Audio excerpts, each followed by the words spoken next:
Hello everyone, स्वागत है आप सभी का स्टडी राइज यूट्यूब चैनल पर। तो हमारी UP triple S C PET की क्लासेस चल रही हैं, जिसमें आज हमने प्रैक्टिस सेट लिया है। ये लिया है प्रैक्टिस सेट नंबर 3। इसमें हम तर्क एवं तर्क शक्ति और करंट अफेयर्स के क्वेश्चन आज देखेंगे। तो चलिए वीडियो स्टार्ट करते हैं।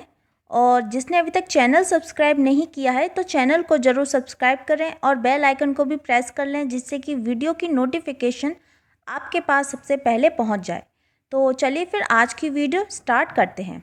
तो ये है रीजनिंग का सेक्शन, ठीक है। तो ये है तर्क एवं तर्क शक्ति। तो इसमें पहला क्वेश्चन दिया है हमारा, नीचे दिए गए कथन के बाद दो तर्क, एक तर्क फर्स्ट है और दूसरा है सेकंड। आपको यह तय करना है कि इनमें से कौन सा तर्क सबसे ज़्यादा सही है ना, कौन सा प्रबल है और कौन सा निर्बल है। तो कथन दिया है हमारा, क्या भारत के सभी इंजीनियरिंग कॉलेजों के लिए दाखिले का एक रूप मानदंड होना चाहिए, क्वेश्चन मार्क। ठीक है, इसका तर्क निकलता है कि हाँ, इससे इंजीनियरिंग कॉलेजों में दाखिला हुए छात्रों की गुणवत्ता निश्चित होगी। या फिर तर्क नंबर दूसरा है, नहीं, यह विशेषकर संभव नहीं है। ठीक है, और फिर जो इसके बाद ऑप्शन दिए हैं उसमें बताना है केवल तर्क फर्स्ट सही है या सेकंड सही है, ना तो फर्स्ट ना सेकंड, और तर्क फर्स्ट और सेकंड दोनों सही है। तो इसमें चलिए देखते हैं। तो हमारा कथन दिया है इसमें, क्या भारत के सभी इंजीनियरिंग कॉलेजों के लिए दाखिले का एक रूप मानदंड होना चाहिए। तो इसमें तर्क दिया है हाँ, इससे इंजीनियरिंग कॉलेजों में जो दाखिल हुए जो छात्र हैं उनकी गुणवत्ता सुनिश्चित हो जाएगी। ठीक है, दूसरा था कि नहीं, यह विशेष का संभव नहीं है। पर इसमें सही आंसर क्या है, ये हो जाएगा ऑप्शन नंबर फर्स्ट। इसमें ये ज़्यादा प्रबल आंसर दिया है।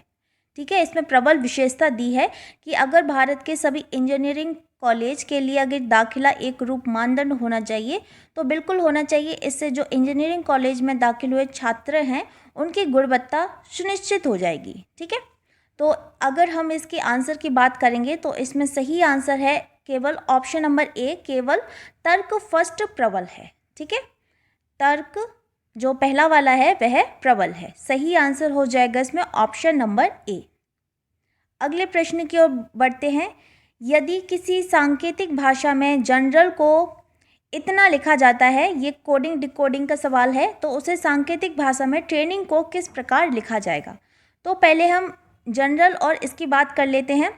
तो इसमें दिया है जनरल, जनरल का इसमें कोडिंग दी है, डिकोडिंग दी है, ये दिया है इतना।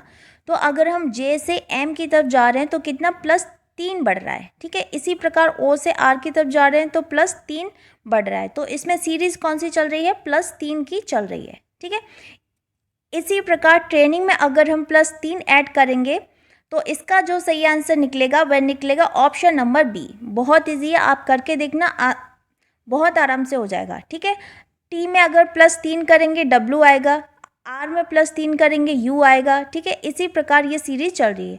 तो +3 की सीरीज चलेगी, आप इसको सॉल्व करना बहुत आसानी से हो जाएगा। ठीक है, नेक्स्ट क्वेश्चन पर बढ़ते हैं। यह है क्वेश्चन नंबर 48। प्रेरणा सुधीर की पुत्र वधु और विभोर की भाभी है। आकाश सुधीर का पुत्र और विभोर का अकेला भाई है। प्रेरणा का आकाश से संबंध बताइए। ठीक है, तो चलिए इसको स्टार्ट करते हैं। तो सबसे पहले हम लिख लेते हैं जो प्रेरणा है वह सुधीर की पुत्र वधु और विभोर की भाभी है। सुधीर की पुत्र वधु, यहाँ पे हम लिख लेते हैं एस, यानी सुधीर की ये क्या है, पुत्र वधु है, पुत्र वधु है। और ये भाभी किसकी है, ये है विभोर की भाभी है। ठीक है, विभोर की भाभी है, यहाँ लिख लेते हैं भाभी। ठीक, फिर दिया है इसमें आकाश सुधीर का पुत्र और विभोर का अकेला भाई है। जो आकाश है वह क्या है, सुधीर का पुत्र है, सुधीर का पुत्र है। ठीक है, आकाश क्या है, सुधीर का पुत्र है, सुधीर का पुत्र है और विभोर का अकेला भाई है। विभोर का एकमात्र क्या है, ये भाई है। ठीक है, तो आकाश और प्रेरणा का आकाश से संबंध क्या होगा। तो ये है आकाश और ये है प्रेरणा, तो ये दोनों क्या है, ये है पति पत्नी का संबंध है इन दोनों में। ठीक है, पति पत्नी का संबंध है। तो इसमें सही आंसर क्या हो जाएगा, तो ये हो जाएगा ऑप्शन नंबर डी, पत्नी। ठीक है, ऑप्शन नंबर डी पत्नी है इसकी। नेक्स्ट क्वेश्चन पर बढ़ते हैं, ये है क्वेश्चन नंबर 49। निम्नलिखित विकल्पों में से विषम संख्या का चयन करें। 1984, 2024, 1876 या फिर 2014। तो इसमें क्या दिया है, ये सभी क्या है, ये हैं लीप वर्ष हैं, सिर्फ किसको छोड़कर, 2014 को छोड़कर, और बाकी सभी क्या हैं, ये अन्य सभी लीप वर्ष हैं। तो सही आंसर क्या हो जाएगा, इसमें हमें विषम छांटना था, सही आंसर है option number D. Next question पर बढ़ते हैं। रोहित विराट से भारी है लेकिन महेंद्र जितना भारी नहीं है। विराट मनीष से भारी है, बुमराह रोहित से भारी है लेकिन हार्दिक से हल्का है। बताइए कि इनमें से सबसे हल्का कौन है। तो लिख लेते हैं। ठीक है, सबसे पहले क्या दिया है, रोहित विराट से भारी है। ठीक है, जो रोहित है वह क्या है, विराट से भारी है, विराट से भारी है। ठीक है, फिर उसके बाद दिया लेकिन महेंद्र जितना भारी नहीं है, लेकिन महेंद्र जितना भारी नहीं है। ठीक है, लेकिन महेंद्र जितना भारी नहीं है। विराट मनीष से भारी है, जो विराट है वह क्या है, मनीष से भारी है, मनीष से भारी है। ठीक, फिर दिया है बुमराह रोहित से भारी है। अब नीचे लिख लेते हैं, बुमराह क्या है, वह रोहित से भारी है, रोहित से भारी है लेकिन हार्दिक से हल्का है। कौन है, बुमराह, लेकिन हार्दिक से क्या है, वो हल्का है। तो ये हो गया हार्दिक। ठीक, ये हमारा बन गया, हार्दिक से हल्का है। तो बताइए सबसे इनमें हल्का कौन है। यहाँ विराट मनीष से भारी है लेकिन रोहित से हल्का है, अर्थात जो मनीष है वह विराट और रोहित दोनों से हल्का है। तो सबसे हल्का कौन हो गया, तो ये हो गया मनीष हो गया, सबसे हल्का कौन हो गया, मनीष हो गया। सही आंसर हो जाएगा इसमें ऑप्शन नंबर बी, मनीष। ठीक, तो चलिए अब नेक्स्ट क्वेश्चन पर बढ़ते हैं। ये आ जाते हैं सामायिकी वाले क्वेश्चन, यानी करंट अफेयर्स वाले क्वेश्चन। तो इसमें पहला क्वेश्चन दिया है, एथलेटिक्स में भारत का परचम लहराने वाले प्रसिद्ध धावक मिल्खा सिंह का हाल ही में निधन हो गया। उन्हें किस उपनाम से भी जाना जाता है। उनका उपनाम क्या है, फ्लाइंग सिख है, फ्लाइंग मैन है, सुपरमैन है, या फिर इनमें से कोई नहीं है। तो इसमें जो सही आंसर है वह option number A, flying Sikh के नाम से उनको जाना जाता है। किसको, मिल्खा सिंह को। ठीक है, सही आंसर है इसमें option number A. Next question है, भारतीय मूल के किस पत्रकार ने मुस्लिम उइगरों और अन्य अल्पसंख्यक जातियों के लिए चीन के सामूहिक हिरासत शिविरों को उजागर कर पुलित्जर पुरस्कार जीता है। शेखर गुप्ता, बीजू गोविंद, मेघा राजगोपालन, या फिर नील वैदिक। ठीक है, तो अगर इसमें हम सही आंसर की बात करें तो ये हो जाएगा मेघा राजगोपालन। ठीक है, मेघा राजगोपालन सही आंसर है इसमें option number C. Next question की ओर बढ़ते हैं। विश्व खाद्य सुरक्षा दिवस 2021 की थीम क्या है। स्वस्थ कल के लिए आज का सुरक्षित भोजन, #0 हंगर वर्ल्ड, खाद्य सुरक्षा सभी का व्यवसाय, या फिर सभी का पालन पोषण और उन्नति। अगर हम विश्व खाद्य सुरक्षा दिवस, अगर हम 2021 की थीम की बात करते हैं तो इसकी थीम थी स्वस्थ कल के लिए आज का सुरक्षित भोजन। स्वच्छ कल के लिए आज का सुरक्षित भोजन सही आंसर है इसमें option number A. Next question की ओर बढ़ते हैं। ये है क्वेश्चन नंबर 54। अंतर्राष्ट्रीय बुकर पुरस्कार 2021 किसने जीता है। शुग्गी बेन ने, डेविड डियोप ने, आल्गा रावनी ने, या फिर निकोलस मैथ्यू ने। तो अगर हम अंतर्राष्ट्रीय बुकर पुरस्कार की बात करते हैं, ये है 2021 का। तो अगर हम इसकी बात करते हैं कि अंतर्राष्ट्रीय बुकर पुरस्कार 2021 किसने जीता है, तो इसमें सही आंसर हो जाएगा option number B, David Diop. ठीक है, किसने जीता है, डेविड डियोप ने जीता है। सही आंसर है इसमें option number B. Next question की ओर बढ़ते हैं।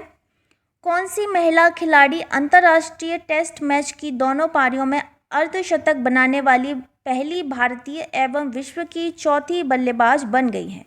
शेफाली वर्मा, मिताली राज, स्मृति मंधाना या फिर हरमनप्रीत कौर। तो इसमें कौन सी महिला अंतर्राष्ट्रीय टेस्ट की दोनों पारियों में उन्होंने अर्धशतक बनाने वाली जो पहली भारतीय और विश्व की चौथी महिला हैं, तो ये है शेफाली वर्मा। कौन है? शेफाली वर्मा। सही आंसर है इसमें option number A. Next question है, यह है क्वेश्चन नंबर 56।